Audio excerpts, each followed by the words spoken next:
ನಾನು ನನ್ನ ತಂಡ ಆಳವಾದಂಥ ಅಧ್ಯಯನ ಮಾಡಿ 103-4 ಪುಟಗಳ ಈ ವರದಿಯನ್ನು ಕೊಟ್ಟಿದ್ದೀವಿ. ಇಲ್ಲಿ ತರಾತುರಿ ಅನ್ನೋ ಪ್ರಶ್ನೆನೇ ಇಲ್ಲ. ಸರ್ಕಾರದವ್ರ ಮಧ್ಯಂತರ ವರದಿ ಕೊಡಿ ಅಂತಲೂ ನಮಗೆ ಕೇಳಲಿಲ್ಲ. ನಾವೇ ಸ್ವಇಚ್ಛೆಯಿಂದ ಕೊಟ್ಟಿದ್ದೀವಿ. ಅಲ್ಲ, ಯಾಕಂದ್ರೆ ಮೊನ್ನೆ ಒಂದ್ಸಲ ನೀವು ಸಭೆ ಕರೆದಿದ್ರು, ಅದ್ರ ಹಿಂದಿನ ದಿನ KH ಮುನಿಯಪ್ಪನವರು ಮತ್ತು ತಾವು ತಡರಾತ್ರಿ CM ಅವ್ರನ್ನ ಭೇಟಿ ಮಾಡಿದ್ರಿ. ಆಗಲೂ ಈ ಒಂದಿಷ್ಟು ಚರ್ಚೆ ಆಗಿದೆ. ನಿಮ್ಗೆ ಎಂಪರಿಕಲ್ ಡಾಟಾನ ಕಲೆಕ್ಟ್ ಮಾಡೋದು ವಾಟ್ಸಪ್ ಮೆಥಡಾಲಜಿ ಸರ್, ಎಲ್ಲಿಂದ ಕಲೆಕ್ಟ್ ಮಾಡಿದೆ ಎಂಪರಿಕಲ್ ಡಾಟಾ? ನಾನು ಈ ಹಂತದಲ್ಲಿ ಅದನ್ನೆಲ್ಲ ನಿಮ್ಗೆ ಹೇಳೋಕ್ಕಾಗಲ್ಲ. ಒಂದು ವರದಿ ಕೊಟ್ಟಿದ್ದೀನಿ. ಸರ್ಕಾರ ಇದ್ರ ಮೇಲೆ ಏನು ತೀರ್ಮಾನ ತಗೊಳುತ್ತೆ ಇವತ್ತು ನೋಡೋಣ. ಸರ್ಕಾರ ತೀರ್ಮಾನದ ಮೇಲೆ ನಾವು ಮುಂದಿನ ಕ್ರಮ ಒಂದು ಆಯೋಗ ರಚನೆ ಮಾಡಿದ ನಿರ್ದಿಷ್ಟ ಅವಧಿಯನ್ನು ಕೊಟ್ಟಿರ್ತಾರೆ. ಅವಧಿ ಒಳಗೆ ನೀವು ರಿಪೋರ್ಟ್ ಅನ್ನು ಕೊಡಬೇಕು. ಈ ರೀತಿಯಾದ ಮಧ್ಯಂತರ ವರದಿ ಕೊಡೋದು ವಿಳಂಬ ಧೋರಣೆಯ ಮುಂದುವರೆದ ಭಾಗ ಅಂತ ಅನ್ಸಲ್ಲ ಸರ್? ನನ್ಗನ್ಸಿಲ್ಲ. ಅಭ್ಯರ್ಥಿಗಳು ಕಾಯ್ತಾ ಇದ್ದಾರೆ. ಹೀಗಾದಾಗ ನಿರಂತರವಾಗಿ ವಿಳಂಬ ಆಗ್ತಾ ಹೋಗುತ್ತಲ್ಲ ಸರ್? ಅವರಿಗೆ ಶಾಶ್ವತವಾದ ಪರಿಹಾರ ಕೊಡಬೇಕು ಅನ್ನೋದೇ ನನ್ನ ಆಸೆ. ಸರ್, ಅಂತಿಮ ವರದಿ ಯಾವಾಗ ಬರ್ಬೋದು ಸರ್? ಇವತ್ತು ಸರ್ಕಾರ ಏನು ತೀರ್ಮಾನ ಮಾಡುತ್ತೆ ಅದರ ಮೇಲೆ. ನಾನು ಮಧ್ಯಂತರ ವರದಿ ಕೊಟ್ಟಿದ್ದೀನಿ. ಸರ್ಕಾರ ನನಗಿನ್ನೂ ಏನು ಅದರ ಬಗ್ಗೆ ಉತ್ತರ ಕೊಟ್ಟಿಲ್ಲ. ಆ ಉತ್ತರ ನೋಡ್ಕೊಂಡು ನಾನು ತೀರ್ಮಾನ. ಅಪಾಯಿಂಟ್ಮೆಂಟ್ ಮಾಡೋ ಸಂಬಂಧಪಟ್ಟಾಗ ಸಲಹೆ ಕೊಟ್ಟಿದ್ದಾರೆ ಸರ್? ಇಲ್ಲ, ಏನು ಕೊಟ್ಟಿಲ್ಲ ಸರ್. ಯಾಕಂದ್ರೆ ಸರ್ಕಾರ ಮಧ್ಯಂತರ ವರದಿ ತೆಗೆದುಕೊಂಡು ನಾವು ಜಾರಿ ಮಾಡ್ತೀವಿ ಅಂತ ಹೇಳ್ತಿದ್ದಾರೆ. ನೀವು ಆ ಪ್ರಶ್ನೆನ ಅವ್ರು ಕೇಳಿ, ನಾನು ಕೇಳಬೇಡಿ. ನಾನು ಮಧ್ಯಂತರ ವರದಿ ಕೊಡಬೇಕು, ಕೊಟ್ಟಿದ್ದೀನಿ. ಹೇಳಕ್ಕಾಗಲ್ಲ. ಸರ್ಕಾರಕ್ಕೆ ಕೊಟ್ಟಿದ್ದೀನಿ. ಸರ್ಕಾರನ ನೀವು ಕೇಳ್ಕೊಡಿ. ಈಗ ಮಧ್ಯಂತರ ವರದಿ is no more my property. It is the property of the government. ನಾನು ನನ್ನ ತಂಡ ಆಳವಾದಂಥ ಅಧ್ಯಯನ ಮಾಡಿ 103-4 ಪುಟಗಳ ಈ ವರದಿಯನ್ನು ಕೊಟ್ಟಿದ್ದೀವಿ. ಇಲ್ಲಿ ತರಾತುರಿ ಅನ್ನೋ ಪ್ರಶ್ನೆನೇ ಇಲ್ಲ. ಸರ್ಕಾರದವ್ರ ಮಧ್ಯಂತರ ವರದಿ ಕೊಡಿ ಅಂತಲೂ ನಮಗೆ ಕೇಳಲಿಲ್ಲ. ನಾವೇ ಸ್ವಇಚ್ಛೆಯಿಂದ ಕೊಟ್ಟಿದ್ದೀವಿ. ಅಲ್ಲ, ಯಾಕಂದ್ರೆ ಮೊನ್ನೆ ಒಂದ್ಸಲ ನೀವು ಸಭೆ ಕರೆದಿದ್ರು, ಅದ್ರ ಹಿಂದಿನ ದಿನ KH ಮುನಿಯಪ್ಪನವರು ಮತ್ತು ತಾವು ತಡರಾತ್ರಿ CM ಅವ್ರನ್ನ ಭೇಟಿ ಮಾಡಿದ್ರಿ. ಆಗಲೂ ಈ ಒಂದಿಷ್ಟು ಚರ್ಚೆ ಆಗಿದೆ. ನಿಮ್ಗೆ ಎಂಪರಿಕಲ್ ಡಾಟಾನ ಕಲೆಕ್ಟ್ ಮಾಡೋದು ವಾಟ್ಸಪ್ ಮೆಥಡಾಲಜಿ ಸರ್, ಎಲ್ಲಿಂದ ಕಲೆಕ್ಟ್ ಮಾಡಿದೆ ಎಂಪರಿಕಲ್ ಡಾಟಾ? ನಾನು ಈ ಹಂತದಲ್ಲಿ ಅದನ್ನೆಲ್ಲ ನಿಮ್ಗೆ ಹೇಳೋಕ್ಕಾಗಲ್ಲ. ಒಂದು ವರದಿ ಕೊಟ್ಟಿದ್ದೀನಿ. ಸರ್ಕಾರ ಇದ್ರ ಮೇಲೆ ಏನು ತೀರ್ಮಾನ ತಗೊಳುತ್ತೆ ಇವತ್ತು ನೋಡೋಣ.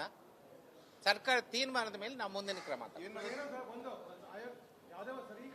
ಒಂದು ಆಯೋಗ ರಚನೆ ಮಾಡಿದ ನಿರ್ದಿಷ್ಟ ಅವಧಿಯನ್ನು ಕೊಟ್ಟಿರ್ತಾರೆ. ಅವಧಿ ಒಳಗೆ ನೀವು ರಿಪೋರ್ಟ್ ಅನ್ನು ಕೊಡಬೇಕು. ಈ ರೀತಿಯಾದ ಮಧ್ಯಂತರ ವರದಿ ಕೊಡೋದು ವಿಳಂಬ ಧೋರಣೆಯ ಮುಂದುವರೆದ ಭಾಗ ಅಂತ ಅನ್ಸಲ್ಲ ಸರ್? ನನ್ಗನ್ಸಿಲ್ಲ. ಅಭ್ಯರ್ಥಿಗಳು ಕಾಯ್ತಾ ಇದ್ದಾರೆ. ಹೀಗಾದಾಗ ನಿರಂತರವಾಗಿ ವಿಳಂಬ ಆಗ್ತಾ ಹೋಗುತ್ತಲ್ಲ ಸರ್? ಅವರಿಗೆ ಶಾಶ್ವತವಾದ ಪರಿಹಾರ ಕೊಡಬೇಕು ಅನ್ನೋದೇ ನನ್ನ ಆಸೆ. ಸರ್, ಅಂತಿಮ ವರದಿ ಯಾವಾಗ ಬರ್ಬೋದು ಸರ್? ಇವತ್ತು ಸರ್ಕಾರ ಏನು ತೀರ್ಮಾನ ಮಾಡುತ್ತೆ ಅದರ ಮೇಲೆ. ನಾನು ಮಧ್ಯಂತರ ವರದಿ ಕೊಟ್ಟಿದ್ದೀನಿ. ಸರ್ಕಾರ ನನಗಿನ್ನೂ ಏನು ಅದರ ಬಗ್ಗೆ ಉತ್ತರ ಕೊಟ್ಟಿಲ್ಲ. ಆ ಉತ್ತರ ನೋಡ್ಕೊಂಡು ನಾನು ತೀರ್ಮಾನ. ಅಪಾಯಿಂಟ್ಮೆಂಟ್ ಮಾಡೋ ಸಂಬಂಧಪಟ್ಟಾಗ ಸಲಹೆ ಕೊಟ್ಟಿದ್ದಾರೆ ಸರ್? ಇಲ್ಲ, ಏನು ಕೊಟ್ಟಿಲ್ಲ ಸರ್. ಯಾಕಂದ್ರೆ ಸರ್ಕಾರ ಮಧ್ಯಂತರ ವರದಿ ತೆಗೆದುಕೊಂಡು ನಾವು ಜಾರಿ ಮಾಡ್ತೀವಿ ಅಂತ ಹೇಳ್ತಿದ್ದಾರೆ. ನೀವು ಆ ಪ್ರಶ್ನೆನ ಅವ್ರು ಕೇಳಿ, ನಾನು ಕೇಳಬೇಡಿ. ನಾನು ಮಧ್ಯಂತರ ವರದಿ ಕೊಡಬೇಕು, ಕೊಟ್ಟಿದ್ದೀನಿ. ಹೇಳಕ್ಕಾಗಲ್ಲ. ಸರ್ಕಾರಕ್ಕೆ ಕೊಟ್ಟಿದ್ದೀನಿ. ಸರ್ಕಾರನ ನೀವು ಕೇಳ್ಕೊಡಿ. ಈಗ ಮಧ್ಯಂತರ ವರದಿ is no more my property. It is the property of the government. ನಾನು ನನ್ನ ತಂಡ ಆಳವಾದಂಥ ಅಧ್ಯಯನ ಮಾಡಿ 103-4 ಪುಟಗಳ ಈ ವರದಿಯನ್ನು ಕೊಟ್ಟಿದ್ದೀವಿ. ಇಲ್ಲಿ ತರಾತುರಿ ಅನ್ನೋ ಪ್ರಶ್ನೆನೇ ಇಲ್ಲ. ಸರ್ಕಾರದವ್ರ ಮಧ್ಯಂತರ ವರದಿ ಕೊಡಿ ಅಂತಲೂ ನಮಗೆ ಕೇಳಲಿಲ್ಲ. ನಾವೇ ಸ್ವಇಚ್ಛೆಯಿಂದ ಕೊಟ್ಟಿದ್ದೀವಿ. ಅಲ್ಲ, ಯಾಕಂದ್ರೆ ಮೊನ್ನೆ ಒಂದ್ಸಲ ನೀವು ಸಭೆ ಕರೆದಿದ್ರು, ಅದ್ರ ಹಿಂದಿನ ದಿನ KH ಮುನಿಯಪ್ಪನವರು ಮತ್ತು ತಾವು ತಡರಾತ್ರಿ CM ಅವ್ರನ್ನ ಭೇಟಿ ಮಾಡಿದ್ರಿ. ಆಗಲೂ ಈ ಒಂದಿಷ್ಟು ಚರ್ಚೆ ಆಗಿದೆ. ನಿಮ್ಗೆ ಎಂಪರಿಕಲ್ ಡಾಟಾನ ಕಲೆಕ್ಟ್ ಮಾಡೋದು ವಾಟ್ಸಪ್ ಮೆಥಡಾಲಜಿ ಸರ್, ಎಲ್ಲಿಂದ ಕಲೆಕ್ಟ್ ಮಾಡಿದೆ ಎಂಪರಿಕಲ್ ಡಾಟಾ? ನಾನು ಈ ಹಂತದಲ್ಲಿ ಅದನ್ನೆಲ್ಲ ನಿಮ್ಗೆ ಹೇಳೋಕ್ಕಾಗಲ್ಲ. ಒಂದು ವರದಿ ಕೊಟ್ಟಿದ್ದೀನಿ. ಸರ್ಕಾರ ಇದ್ರ ಮೇಲೆ ಏನು ತೀರ್ಮಾನ ತಗೊಳುತ್ತೆ ಇವತ್ತು ನೋಡೋಣ. ಸರ್ಕಾರ ತೀರ್ಮಾನದ ಮೇಲೆ ನಾವು ಮುಂದಿನ ಕ್ರಮ. ಒಂದು ಆಯೋಗ ರಚನೆ ಮಾಡಿದ ನಿರ್ದಿಷ್ಟ ಅವಧಿಯನ್ನು ಕೊಟ್ಟಿರ್ತಾರೆ.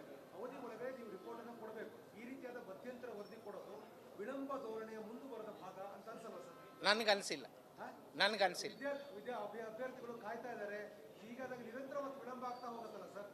ಅವರಿಗೆ ಶಾಶ್ವತವಾದ ಪರಿಹಾರ ಕೊಡಬೇಕು ಅನ್ನೋದೇ ನನ್ನ ಆಸೆ. ಸರ್ ಅಂತಿಮ ವರದಿ ಯಾವಾಗ ಬರ್ಬೋದು ಸರ್? ಇವತ್ತು ಸರ್ಕಾರ ಏನು ತೀರ್ಮಾನ ಮಾಡುತ್ತೆ ಅದರ ಮೇಲೆ.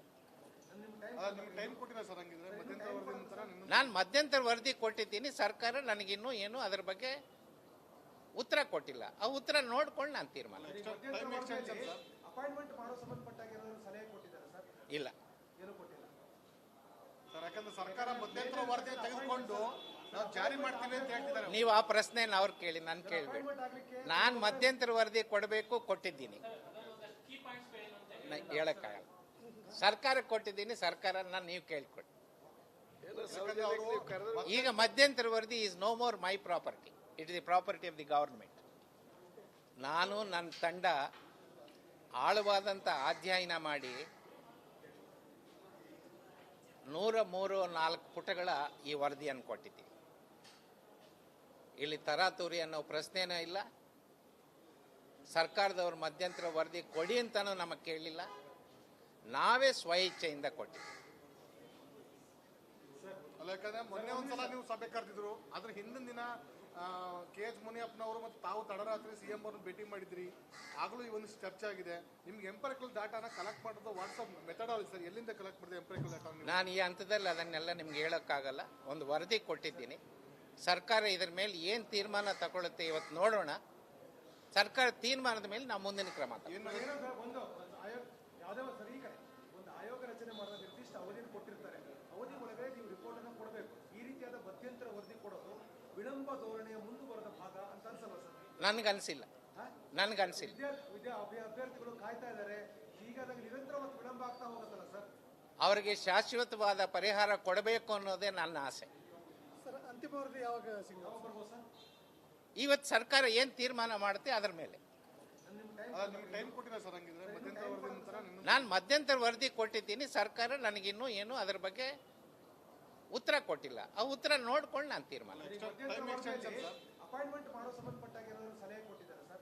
ಇಲ್ಲ. ಏನೂ ಕೊಟ್ಟಿಲ್ಲ ಸರ್, ಯಾಕಂದ್ರೆ ಸರ್ಕಾರ ಮಧ್ಯಂತರ ವರದಿ ತೆಗೆದುಕೊಂಡು ನಾವು ಜಾರಿ ಮಾಡ್ತೀವಿ ಅಂತ ಹೇಳ್ತಿದ್ದಾರೆ. ನೀವು ಆ ಪ್ರಶ್ನೆನ ಅವ್ರು ಕೇಳಿ, ನಾನು ಕೇಳಬೇಡಿ. ನಾನು ಮಧ್ಯಂತರ ವರದಿ ಕೊಡಬೇಕು, ಕೊಟ್ಟಿದ್ದೀನಿ, ಹೇಳಕ್ಕಾಗಲ್ಲ. ಸರ್ಕಾರಕ್ಕೆ ಕೊಟ್ಟಿದ್ದೀನಿ, ಸರ್ಕಾರನ ನೀವು ಕೇಳ್ಕೊಡಿ. ಈಗ ಮಧ್ಯಂತರ ವರದಿ is no more my property, it is the property of the government. ನಾನು ನನ್ನ ತಂಡ ಆಳವಾದಂಥ ಅಧ್ಯಯನ ಮಾಡಿ 103-4 ಪುಟಗಳ ಈ ವರದಿಯನ್ನು ಕೊಟ್ಟಿದ್ದೀವಿ. ಇಲ್ಲಿ ತರಾತುರಿ ಅನ್ನೋ ಪ್ರಶ್ನೆನೂ ಇಲ್ಲ. ಸರ್ಕಾರದವ್ರ ಮಧ್ಯಂತರ ವರದಿ ಕೊಡಿ ಅಂತಲೂ ನಮಗೆ ಕೇಳಲಿಲ್ಲ, ನಾವೇ ಸ್ವಇಚ್ಛೆಯಿಂದ ಕೊಟ್ಟಿದ್ದೀವಿ.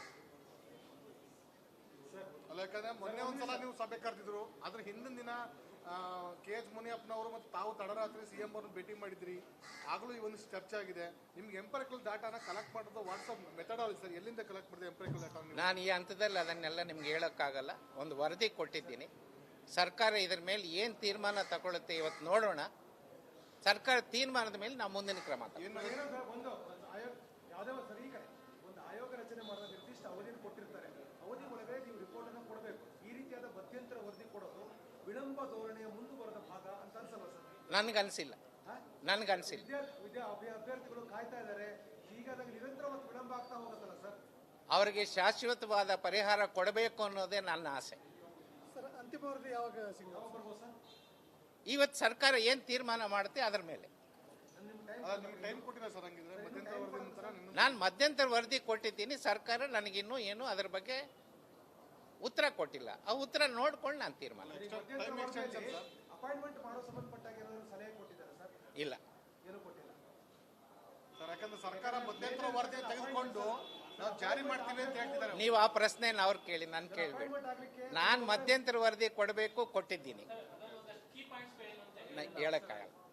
ಸರ್ಕಾರಕ್ಕೆ ಕೊಟ್ಟಿದ್ದೀನಿ, ಸರ್ಕಾರನ ನೀವು ಕೇಳ್ಕೊಡಿ. ಈಗ ಮಧ್ಯಂತರ ವರದಿ is no more my property, it is the property of the government.